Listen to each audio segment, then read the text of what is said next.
What is going on, guys, and welcome back to Touchdowns to Home Runs. My name is Bernie. Thank you for joining us today on the Touchdowns to Home Runs show. I hope that your day is going absolutely fantastic. We're within about 2 minutes at the time of me filming this video of getting a final score from this week's Big Ten matchup between the number 7 Michigan Wolverines and the Maryland Terrapins. Michigan currently holds a 22-point lead. Now, when we look at this game, this was a really important one, I would say, for the Wolverines. After Michigan lost their first game last year, started to go a bit downhill for them, and obviously just picked up their first loss on this past weekend. Not a pretty game by any means, but what a bounce back it was today. Just a complete overall game against a very solid Maryland team who now has an 8-7 record, but wins against ranked Illinois team, a ranked Wisconsin team. They're not a bad team by any means, and they have a lot of talent, especially in their starting lineup.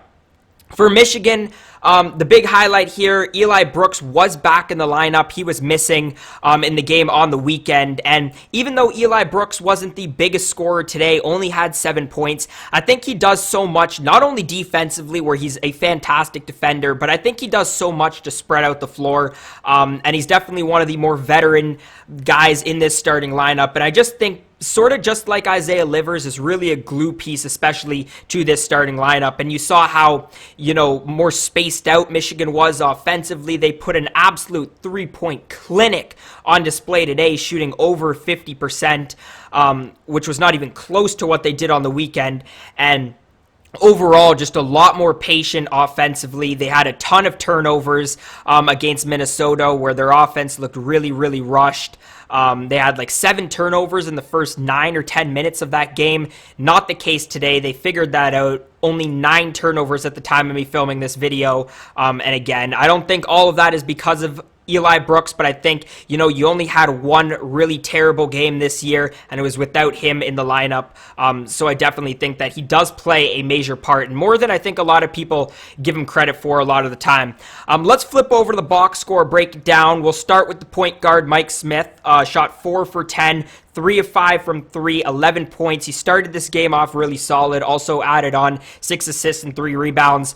What I really liked about Mike Smith in this game was just how composed he looked. He was scoreless on the weekend, a veteran scorer coming from Columbia who averaged 18 points in the Ivy League last year. So, he was in a new situation, himself having to bounce back. And I thought he did a fantastic job, especially early, to really set the tone for Michigan from 3. I think he had like 9 of the Wolverines' first 11 points. And again, I think that just shows how much of a veteran presence he brings to the Wolverines. Again, Eli Brooks was back in the lineup. He shot 2 for 5, 1 of 3 from 3. Wasn't terrific in terms of shooting, but again, I think he does so much in terms of spacing the floor for the Wolverines. He had 7 points, got involved in other ways, 5 assists, 4 rebounds, got a steal. Again, he's a fantastic defender, as I was mentioning before, and I just think he really, really glues this team together. Franz Wagner looked pretty good. 5 of 9, 1 of 1 from 3, got to the line a pair of times, had 6 rebounds, 3 assists, also a steal and block, 15 points. Again, we've seen Wagner increase his scoring numbers and get more consistent on the offensive side of the floor in the past few games. But again, he's also terrific defensively. And that's what I really like about this Juwan Howard-run team, how he gets everybody to really, really buy into his system. And everybody, is good offensively, really solid on the floor, but everybody gives it 100% defensively. And I think that's why you see, the Wolverines pick up so many blocks, so many steals. They had 5 blocks, 6 steals today. Every one of the Wolverine starters recorded a steal today, which I think shows so much about what Juwan Howard is doing to turn around this program and why the Wolverines have been so successful this year. Isaiah Livers had 20 points. He was the Wolverines' leading scorer, also added on 5 rebounds, 3 assists, and a steal. Again, he was the Wolverines' best player by far today. He lit it up from 3, 4 or 5. He had 4 of the Wolverines' 12 total three-pointers today, got to the line, was active on the defensive side of the floor, and really, really moved the ball well. And I think the Wolverines today did a terrific job of, again, being more patient offensively, completely breaking down the Maryland defense, moving the ball around, getting those open shots, which we didn't see on the weekend. And then Hunter Dickinson had definitely the worst game of his season so far, 1 for 3, only 3 points, 6 rebounds, and an assist. He did add on 3 blocks, but I think, there's a couple things to look at with Hunter Dickinson here. You look at his 26 points, I think it was, that he put up against Maryland on December 31st, 2020. Then took to social media and was talking trash about Maryland and then not recruiting him. So that doesn't really look good with this stat line anymore. But again, he's only a freshman, doesn't have a lot of collegiate experience. And I think, you're starting to see him, you're starting to see that freshman side of him against these more veteran big men that a lot of these Big Ten teams have. And we saw it on the weekend against Minnesota. We saw it again here against Maryland. In terms of the bench, Brandon Johns was solid. He had 11 points. Again, if Brandon Johns can find some consistency, especially from three, I think, he could potentially be, one of the better six men in the entire Big Ten. Him and Chaundee Brown, who put up 6 points today. Austin Davis was also fantastic with 9 points, backing up Hunter Dickinson, although he only shot 1 for 4 from the line. And Williams also tallied on 4 points.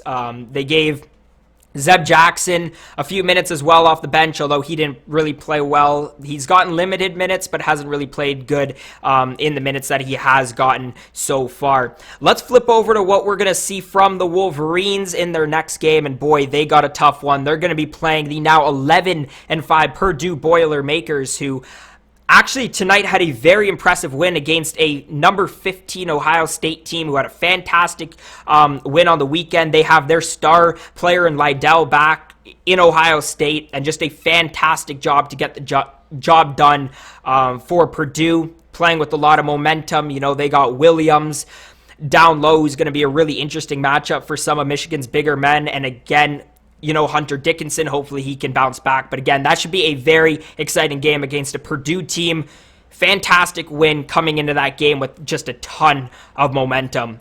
As for Maryland, they're also going to have an extremely tough one. They're actually going to be playing the 17 Minnesota Golden Gophers, who come into that game with the record of 11-4. Unfortunately for Maryland, that game is going to be in Minnesota.